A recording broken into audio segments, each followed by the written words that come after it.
Michel Reverchon-Billot, finalement on passe la matinée ensemble. Là cette fois-ci on va parler du futur, quelque part un peu du présent, parce qu'en fait c'est déjà dans le moteur du CNED, des Learning Analytics.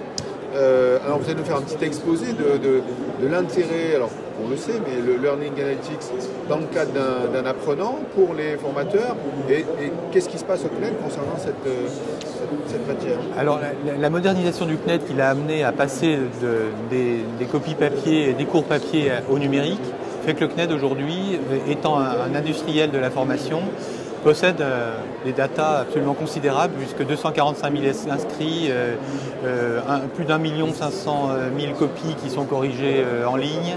Donc cette inscription définitive du CNED dans le numérique fait qu'aujourd'hui, tous nos inscrits laissent des traces d'apprentissage. Et qu'à un moment donné, on se dit, mais ces traces, quel intérêt elles peuvent avoir d'abord pour l'inscrit, et puis pour l'établissement lui-même et son évolution. Ces traces d'apprentissage, moi je tiens à dire vraiment en introduction qu'elles ne peuvent se regarder, cette question ne peut se regarder qu'avec un cadre éthique extrêmement rigoureux, extrêmement sans faille et sans négociation possible. Oui, on travaille sur des données personnelles. On travaille sur des données personnelles, on travaille sur des données très sensibles. Et aujourd'hui, nous on a décidé au CNED que ce travail-là ne se faisait qu'au service de l'amélioration des apprentissages des élèves et de leur parcours. Et qu'on n'est pas du tout dans des données qui pourraient être réutilisées autre chose, y compris sur le marketing. On n'utilise pas aujourd'hui ces données-là pour faire du marketing, à l'exception des dispositifs de formation avec des données qui ne sont pas des données personnelles, mais des données totalement anonymes. Donc je crois qu'il faut bien faire la différence entre des données collectives et anonymes qu'on utilise, qu'on conserve, etc. Des données individuelles qui répondent à tous les enjeux de la CNIL et qui notamment posent des problèmes de conservation, de droit à l'oubli, etc. Qu'est-ce que ça veut dire données personnelles aujourd'hui? Tous nos élèves aujourd'hui laissent des traces. Ces traces, on a possibilité de les utiliser et on voit bien que dans le CNED, on a différents domaines d'activité qui utilisent ces traces. On peut utiliser en premier lieu ces traces, je l'ai dit, pour les inscrits, pour accompagner leur parcours, pour avoir une vision un peu fine de ce qu'ils font quand ils sont en ligne. Et ces données, elles sont intéressantes parce qu'elles permettent aux élèves à la fois de progresser, mais aussi de s'auto-évaluer, d'entrer dans des dispositifs un peu plus fins. Et bien entendu, les inscrits sont au courant que nous utilisons leurs données afin d'amélioration des apprentissages. Mais on peut utiliser aussi les données individuelles ou collectives pour travailler sur la conception de nos dispositifs et améliorer nos conceptions de dispositifs. On les utilise aussi pour travailler sur l'ergonomie puisqu'on a des remontées de nos inscrits et de nos clients sur les interfaces. On a évidemment une utilisation majeure des données dans l'enseignement et l'accompagnement des élèves puisque nos enseignants, puisque je crois que dans la question des données, il ne faut pas oublier que c'est l'enseignant qui décide. La donnée, c'est un peu un outil d'aide à la décision, ce n'est pas le remplacement de l'enseignant. Donc on utilise les données beaucoup pour accompagner les enseignants. Force est de constater aujourd'hui que les usages ne sont pas complètement là. C'est-à-dire qu'on a des données, mais les enseignants ne les utilisent pas forcément. La question aujourd'hui du CNED, ce n'est pas de savoir si on a des données, puisqu'on les a, c'est quelles données on choisit, quelles données sont pertinentes, est-ce que les données les plus faciles à récupérer sont les plus pertinentes, j'en suis pas sûr, et ce qui veut dire que utiliser les données, c'est piloter par les objectifs. Et il faut qu'on soit clair sur les objectifs pour savoir ce qu'on veut faire des données. Donc la question du CNED aujourd'hui, elle est là. Qu'est-ce qu'on fait des données? Alors on a déjà on est dans l'actualité, on n'est pas du tout dans la prospective. Même si on est en train d'imaginer un travail avec des laboratoires de recherche, etc., on a déjà des activités au CNED qui sont très articulées aux données.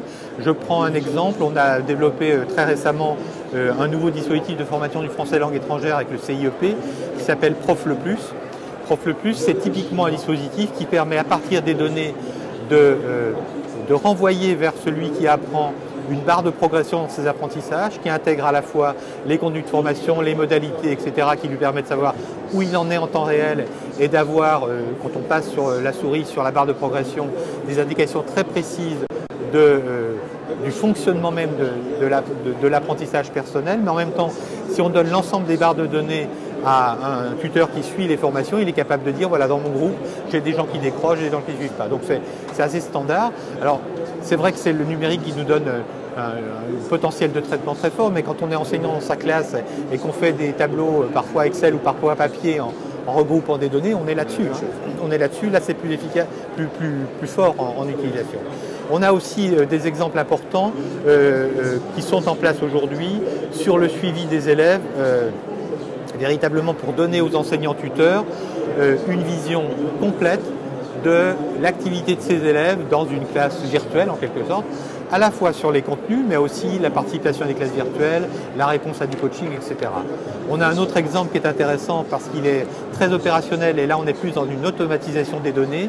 Si je prends par exemple la lutte contre le décrochage, puisque en formation à distance, une des particularités c'est de décrocher très facilement, eh bien on a un dispositif aujourd'hui qui nous permet de dire, qui permet de renvoyer automatiquement à l'inscrit des alertes, des mails en disant bravo, vous avez réussi cet exercice, merci d'avoir participé à la classe virtuelle, ou attention, on ne vous a pas vu sur la plateforme depuis 3 ou 4 fois. Et donc ce sont des dispositifs automatiques qu'on est en train de renforcer avec des dispositifs d'accompagnement téléphonique physique. Donc on est toujours au CNED, je crois que c'est la force de l'établissement aujourd'hui, dans une forme d'hybridation des supports, d'hybridation de l'accompagnement, d'hybridation des modalités de formation. Donc là, un peu un établissement multimodal dans toutes ces directions. Et les données en font partie. Dernier exemple, qui moi me semble peut-être l'exemple peut-être le plus porteur parce qu'il montre un petit peu toute la gamme d'utilisation des données, c'est le dispositif d'école, qui va aujourd'hui aussi se traduire sous forme de devoirs faits.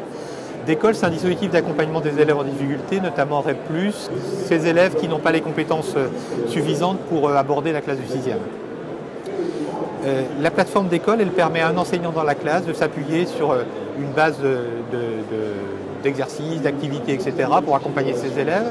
Mais quand ce professeur n'est pas disponible ou que l'élève est à la maison, l'élève peut avoir sur le même objet un tuteur du CNED à distance. Donc il y a une importance forte de l'historicisation des données, puisque chaque fois que quelqu'un de nouveau entre sur la plateforme, il a l'histoire scolaire de l'élève. Donc on voit bien que les données là, elles remontent pour fournir de l'info. Quand ces deux adultes ne sont pas disponibles, c'est un avatar qui prend la main. Cet avatar est construit sur une base de connaissances et est capable d'accompagner l'élève dans son parcours. Et là aussi, les prescriptions que l'avatar va faire peuvent être suivies par les tuteurs physiques en disant voilà, il y a eu une préconisation de fait pour adapter le parcours, et là on est vraiment dans l'adaptation individuelle du parcours. Est-ce que l'élève a pris cette opportunité ou l'a pas prise, etc. Donc c'est des modalités assez intéressantes puisqu'on voit bien maintenant on a un traitement totalement anonyme des données d'école qui nous permettent de dire voilà, monsieur le directeur d'enseignement scolaire, sur le programme de maths 6e, voilà les notions sur lesquelles les élèves butent majoritairement et de façon régulière. Voilà les concepts qui ne sont pas compris, voilà les points de vocabulaire qui mériteraient d'être explicités. Et ça permet aussi d'avoir un outil de pilotage pour le ministère important. Pour nous, ça nous permet d'adapter nos dispositifs de formation et nos accompagnements. Donc on voit bien là tout l'intérêt des données et la plus-value des données quand elles sont nombreuses. Alors on voit que, on sait que quand on parle de Big Data, on s'approche très loin on s'approche du chemin vers l'IA, hein, ce qui est le sujet quand même en vogue en ce moment au niveau du monde de l'Internet et du numérique. Est-ce que le CNED va aller vers ça? Est-ce qu'il peut le faire? Est-ce que c'est un souhait? Si je repose le cadre éthique rigoureux, je ne vois pas de frein particulier à aller, sous réserve qu'on sache où on va et quels objectifs on souhaite atteindre. Si je prends l'exemple de d'école ou d'un dispositif comme devoir fait, l'avatar qui est aujourd'hui qui va permettre de reconnaître la parole de l'élève, qui va permettre de créer de la connaissance en intelligence artificielle. Je pense aussi que le CNED ira naturellement sur l'intelligence artificielle, notamment pour traiter les données. Puisqu'aujourd'hui, on a ces données, on arrive à les choisir. À mon avis, on n'est qu'au 3% de traitement. Peut-être que demain, on aura besoin de dispositifs d'intelligence artificielle pour mieux comprendre ce que ces données nous disent et pour mieux les utiliser au service des élèves. Les données collectives, ça devient compliqué à comprendre. Tout à fait. Voilà. Bien. Je vous remercie. Merci à vous.